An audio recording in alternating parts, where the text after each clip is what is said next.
Jan student, today we'll start next topic, fundamental theorem of arithmetic. See, this is very important topic. It is easy to understand and it include 1-2 marks in board examination, and every board examination it includes some marks. See, what is fundamental theorem of arithmetic?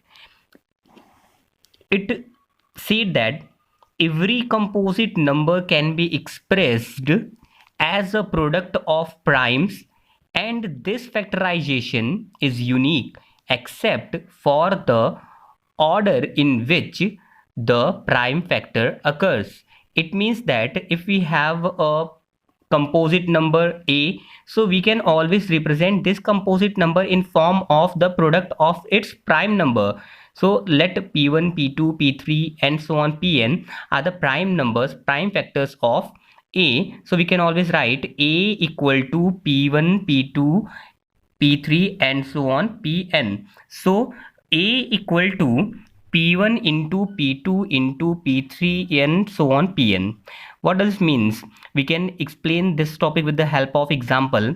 See here that we have chosen a number 140, right? So when we factorize 140, you can see that 140, 2 times 70, 2 times 35, 5 times 7 and 7 1 just 7. So prime factorization of 140 is 2 into 2 into 5 into 7. We can always write 140 in the form of 2 into 2, 2 square, 5 into 7. So these all are the prime numbers. 2, 5, 7 are the prime number and 140 is composite number. So we represented 140 composite number in form of its prime, product of its prime factors. This is product of prime numbers or prime factors. So we always represent any composite number in form of product of its prime factors. So here prime factorization, this is again prime factorization of 140, or you can also say that